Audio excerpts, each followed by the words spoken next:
জয়াকে বলেছিলাম তোমার পাসপোর্ট আমি কেড়ে নেবো, তোমাকে আর আমি যেতে দেবো না। আমাদের শিল্পীদের তো দেশ ছাড়া করে দেবে ভাই। কাজ কমে যাওয়ার পেছনে তার একটি মাত্র কারণ হতে পারে, দর্শক তোমায় দেখতে চাইছে না। জয়া ওখানে গিয়ে মন জয় করেছেন সবার। আমি ভীষণ ভালোবাসি বাংলা নাটক দেখতে।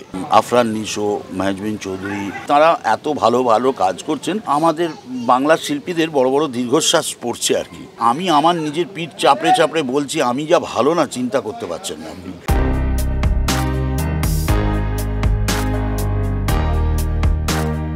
সার্ভাইভাল অফ দ্য ফিটেস্ট বলে একটা কথা আছে, জানেন তো? যদি সেভাবেই বলেন, আজকে আমরা বাংলাদেশে এসে যে কাজ করছি, কোনোদিন কোনো অভিনেতা বা অভিনেত্রীর তরফ থেকে এরকম কোনো কমপ্লেন বা কিছু আমরা পাইনি যেখানে তারা বলেছেন যে আপনারা এসছেন বলে আমাদের অসুবিধা হচ্ছে। ঠিক তেমনি আমি জয়াকে ফোন করেছিলাম বিসর্জন দেখার পর এবং জয়াকে বলেছিলাম তোমার পাসপোর্ট আমি কেড়ে নেবো, তোমাকে আর আমি যেতে দেবো না ভারতবর্ষ থেকে। তুমি ভাই কে?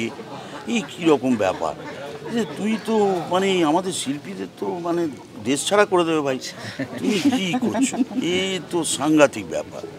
তো এই মানে কি জানেন তো, একটা জিনিস প্রথম যদি ঠিক শিল্পী মানসিকতা থাকে কোনো মানুষের, তাহলে প্রথম যে জিনিসটা শিখতে হবে সেটা হচ্ছে যিনি গুণী তার কদর করা, যিনি সত্যিকারের ভালো কাজ করেন তাকে সমাদর করা। তাতে দেখুন, আজকে কার কাজ কমে যাবে কার কাজ বেড়ে যাবে সেটা বড় কথা নয়। কাজ কমে যাওয়ার পেছনে তার একটি মাত্র কারণ হতে পারে, দর্শক তোমায় দেখতে চাইছে না। এবং সেই জায়গাটাতে আমরা যা দেখতে পাচ্ছি যে আজ যদি তিনি তার নিজের জায়গা তৈরি করে থাকেন বাংলাদেশ থেকে এসে, এমনও তো নয় যে এরকম শিল্পীরা আগে কোনো মহিলা শিল্পী এখানে আসেনি বা ওখানে যায়নি, তারা গেছে। কিন্তু তাদের মধ্যে কোনো একজন যদি সত্যিই মানে সবার মন জয় করে নিয়ে থাকেন, আজ ঋতুপর্ণা যদি আমাদের বাংলাদেশে এসে মন জয় করে থাকেন, তেমনি জয়া ওখানে, হ্যাঁ তেমনি জয়া ওখানে গিয়ে মন জয় করেছেন সবার। তো এর মধ্যে তো কোনো অসুবিধার কোনো কিছু দেখি না। আমি ভীষণ ভালোবাসি বাংলা নাটক দেখতে। আমি আফরান নিশো, মেহজবিন চৌধুরী, এদের সঙ্গে আমার আলাপও আছে, তাদের সঙ্গে আমি ফোনে কথাও বলেছি বহুবার। এবং এই নাটকগুলো কোনোটাই মিস করি না। ঈদ উপলক্ষে আসছে সেগুলো আমি ফলো করি এবং সেগুলো সমস্ত দেখি। এবং মানে যত নাটক যা আছে, যেগুলো আমি সবার নামগুলো মনে করে করে বলতে পারছি না, কিন্তু সেগুলোকে দেখার পরে আমার মনে হচ্ছে সেগুলো খুব খুব উন্নত মানের কাজ হচ্ছে। হয়তো কি বলবো যে স্বল্প আয়োজন, কিন্তু তাতে গভীর মানে দাগ কাটা, মানে একদম গভীর দাগ কাটা, স্বল্প আয়োজনে গভীর দাগ কাটা, এটাই সত্যি কথা। একটা মানে একটা শৈল্পিক কর্মে সেই জিনিসটাই সবচেয়ে বেশি আগে গ্রহণযোগ্য হয়।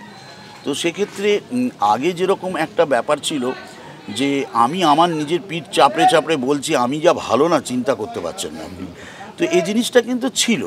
কিন্তু আজকের ইকুয়েশন, অর্থাৎ আজকের যে আমরা যে মিডিয়ার থ্রুতে আমরা যে সমস্ত ভিউয়ার্স পাই, আমি বলছি সেই ভিউয়ার্সের জায়গায় কিন্তু কোনো রকম ফাঁকি দেওয়ার উপায় নেই। যিনি ভালো তিনি ভালো, এবং তিনি প্রমাণিত হয়ে যান ভালো ভিউয়ার্সের সংখ্যায়। তো সেই জায়গাতে আমরা দেখি যে তারা এত ভালো ভালো কাজ করছেন যে অনেক আমাদের বাংলার শিল্পীদের বড় বড় দীর্ঘশ্বাস পড়ছে আর কি। এবং তারা ভাবছে যে আমাদেরও এরকম কিছু একটা করে দেখাতে হবে, তা না হলে কিন্তু অদূর ভবিষ্যতে আস্তে আস্তে আমরা মুছে যাব। যেটা কি বলবো, যে আমার কাছে একটা ভেরি গুড সাইন যে বাংলার কাজ সারা বিশ্ব দেখছে, যেটা সত্যিই আমার কাছে একটা তারিফ করার বিষয়। এবং আমি তাদেরকে বিরাট বিরাট করে সাধুবাদ জানাচ্ছি।